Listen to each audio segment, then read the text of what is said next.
राधे राधे दोस्तों। आज हम आपको सुनाएंगे एक बुढ़िया और उसकी बहू की कहानी। जब बहू अपनी बूढ़ी सास को जो मिट्टी के बर्तनों में खाना परोसती थी, जब पोते ने अपनी दादी को मिट्टी के बर्तनों में खाना खाते हुए देखा तो सिखाया अपनी माँ को सबक। दोस्तों, अगर आप हमारे चैनल पर नए हैं तो प्लीज हमारे चैनल को सब्सक्राइब करें, वीडियो को लाइक करें और शेयर करें। एक गांव में एक औरत अपने पति के साथ रहती थी। जब वह बच्ची थी तभी से वह भोले बाबा की बहुत पूजा पाठ किया करती थी। जहाँ कहीं भी भोले बाबा की पूजा पाठ होता उसमें वह जरूर शामिल होने जाया करती थी। उसके अंदर भोले बाबा के प्रति बहुत आस्था थी। धीरे धीरे जब वह लड़की बड़ी हुई तो उसकी शादी हो गई और पति के घर आ गई। पति के घर भी आकर उसने पूजा पाठ नहीं छोड़ा। वह पूरे विधि विधान से भगवान की पूजा करती। जहाँ कहीं भी भगवान शिव की पूजा होती उसमें वह जरूर भाग लेती। कथा कीर्तन सत्संग सब में वह जाती थी। लेकिन शादी के कई वर्ष बीतने के बाद भी उसके कोई संतान नहीं हुई थी। इसलिए वह बड़ी दुखी रहती थी कि उसके कोई संतान नहीं हुई। अब बेचारी भगवान को बड़ा दोष देती, रोती रहती और खूब पूजा पाठ करती। एक दिन माता पार्वती भगवान शिव से बोली कि महादेव देखो, बेचारी कितनी दुखिया है, तुम्हारी कितनी पूजा पाठ करती है, तुम्हारे लिए रोती है, तुम्हें तो इसकी मनोकामना पूरी करनी चाहिए। भगवान, जब भक्त रोए तो भगवान को कैसी खुशी मिलेगी? भगवान तो तुरंत उसके आंसू पोंछने चले आते हैं। यही उस जो औरत के साथ हुआ। भगवान ने आशीर्वाद दिया और भगवान के आशीर्वाद से वह औरत गर्भवती रह गई और उसको 9वें महीना चंद्रमा के समान सुंदर पुत्र हुआ। अब जब उसको पुत्र हुआ तो वह इतनी खुश थी कि उसे तो पुत्र मिल गए, जाने जीवन की सारी सुख उसे मिल गए। तो वह सब कुछ भूल गई, पूजा पाठ करना सब कुछ छोड़ दिया। वह बस अपने बच्चे के लालन पालन में लगी रहती। वह अपने बच्चे में इस तरह खो गई कि उसे कुछ और याद ही नहीं रहता, बच्चे में लगी रहती। धीरे धीरे करके बच्चा 1 साल का हो गया, फिर समय बीता, बच्चा 5 साल का हो गया। लेकिन वह अपने बच्चे को 1 मिनट के लिए नहीं छोड़ती थी। बच्चा अगर थोड़ा सा रोए या कोई भी उसको परेशानी हो जाए तो जन कितने वैद्यों को वह दिखा लाती, कितनी नजर उसके ऊपर से उतारती कि कहीं मेरे बच्चे को नजर तो नहीं लग गई। अपने बेटा के प्यार में वह इतनी पागल थी कि उसे दीन दुनिया से कोई मतलब नहीं था। अब वह लड़का 5 साल का हो गया था।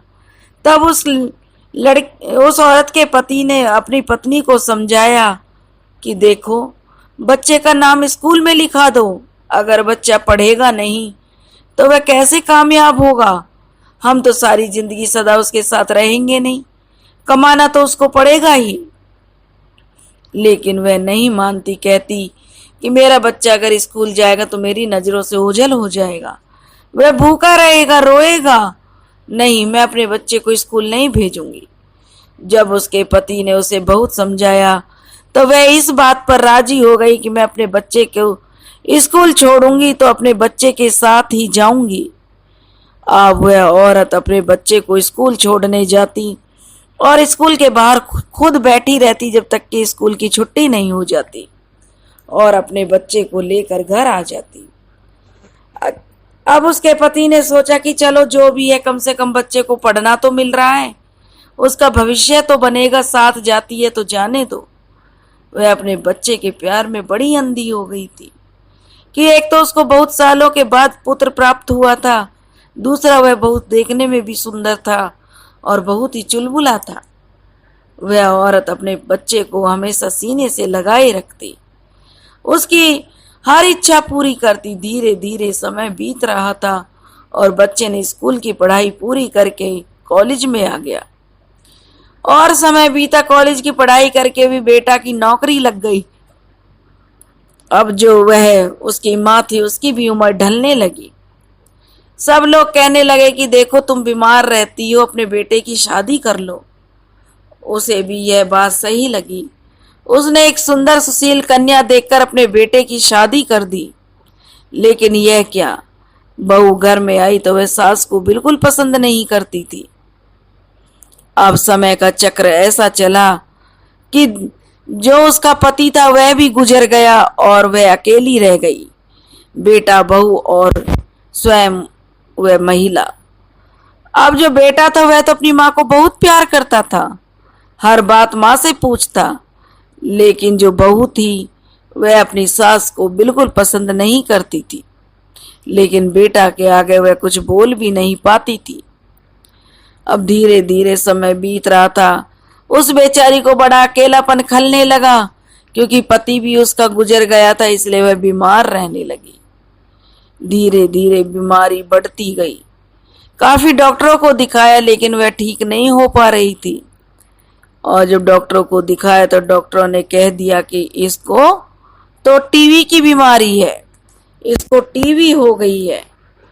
अब जब बहू जो प्रेग्नेंट थी, उसको बच्चा होने वाला था, वह अपने पति से कहने लगी कि देखो हमारी सास बीमार है, हम नहीं चाहते कि हमारी सास का साया भी हमारे बच्चे पर पड़े। तब उसका पति उसे समझाता कि देखो मेरी माँ बूढ़ी है, मेरी माँ ने मुझे बड़े दुखों से बड़े प्यार से पाला है, मैं अपनी माँ को नहीं छोड़ सकता। अब बहू ने भी एक सुंदर से बेटे को जन्म दिया। सास उसे खिलाने जाती तो बहू हाथ झटक देती कि नहीं, तुम तो बीमार हो, तुम अपने कमरे में रहो, तुम्हें किसने कहा है बाहर निकलने के लिए, तुम्हें अपनी सेहत की तो पड़ी नहीं है, मेरे बच्चे को भी बीमार करोगी। तरह तरह से वह ताने अपनी सास को देती। सास बेचारी वहां से चुपचाप रोती गिड़गिड़ाती आ जाती और अपने कमरे में बैठकर खूब रोती। लेकिन अब उम्र बढ़ रही थी और ऐसे ही कुछ दिन बीत गए। कहते हैं समय तो पंख लगाकर उड़ता है, वही उसके साथ हो रहा था। उसका पोता भी अब 5 साल का हो गया और इधर बुढ़िया की बीमारी बढ़ती चली गई। अब बुढ़िया की बीमारी बढ़ती चली गई और सबका स्वास्थ्य का ध्यान रखते हुए बुढ़िया को अलग कमरे में रख दिया।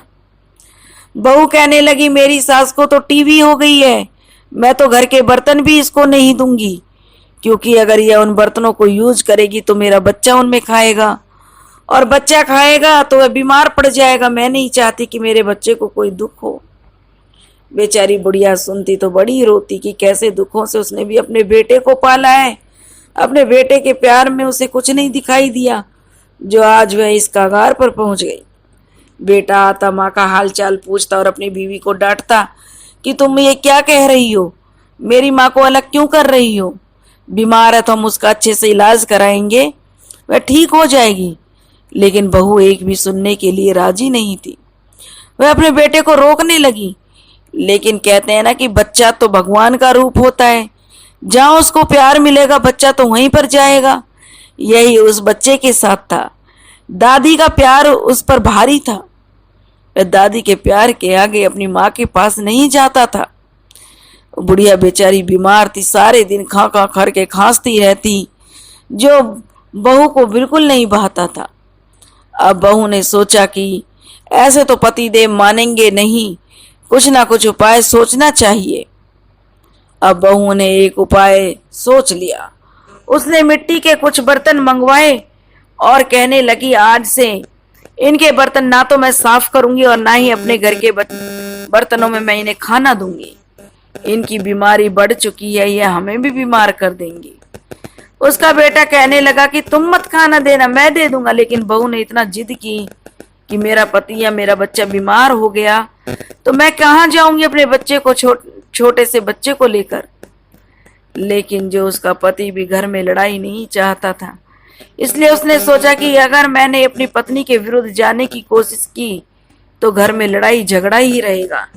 इसलिए घर की सुख शांति के लिए उसका पति चुप रह गया कि जिससे घर में शांति बनी रहे।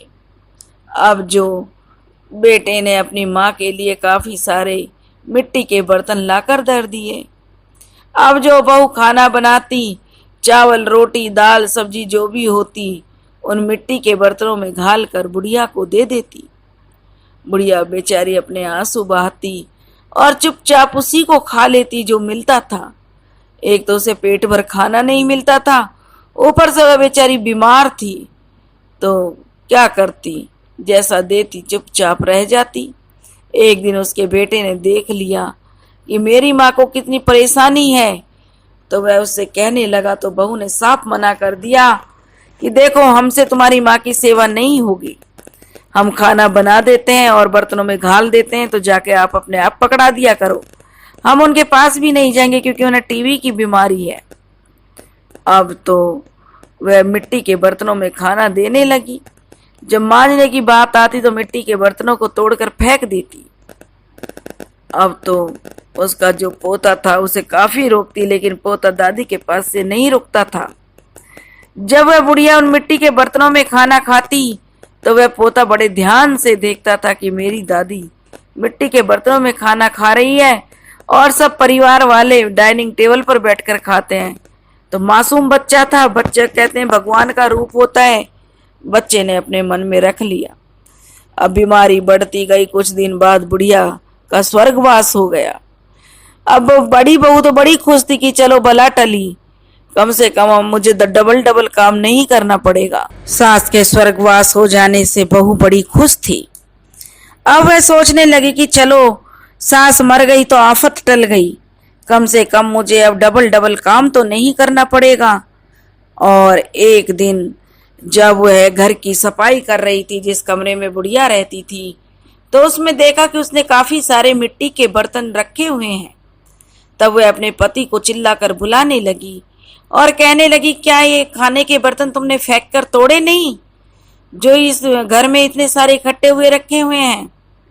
तब उसका 5 साल का बेटा आया और कहने लगा, माँ, ये बर्तन पिताजी ने तोड़े नहीं, ये बर्तन तो मैंने दादी माँ के लेकर इकट्ठे किए हैं, जिनमें वह खाना खाती थी।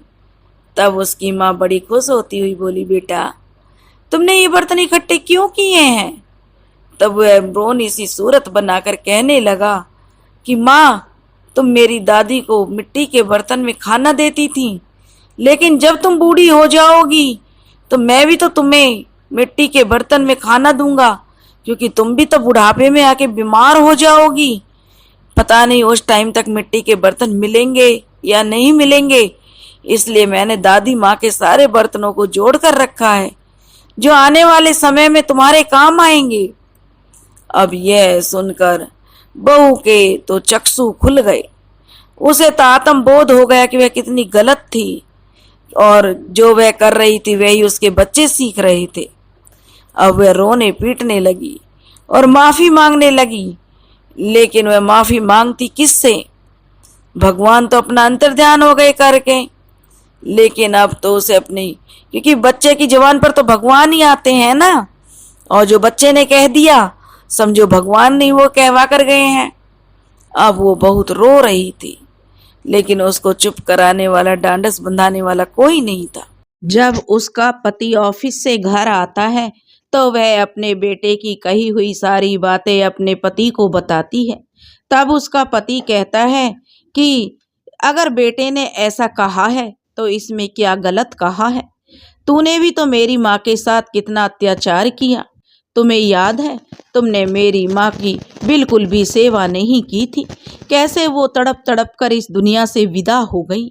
आज तुम्हारा बेटा तुम्हारे साथ कर रहा है तो तुम्हें गलत नजर आता है। मुझे तो इसमें कोई गलती अपने बेटे की नजर नहीं आ रही, क्योंकि जैसा तुमने किया वैसा तुम्हारे सामने आ रहा है। मैं तो घर की सुख शांति और तुम्हारे कलह के कारण कुछ बोल नहीं पाता था, लेकिन मेरा बेटा जो कर रहा है उसमें कोई गलत नहीं है। दोस्तों, इस तरह से एक छोटा सा बच्चा अपनी माँ को सही रास्ते पर ले आया। अगर आपको यह कहानी पसंद आई हो तो प्लीज़ हमारे चैनल को सब्सक्राइब करें, वीडियो को लाइक करें और शेयर करें। राधे राधे।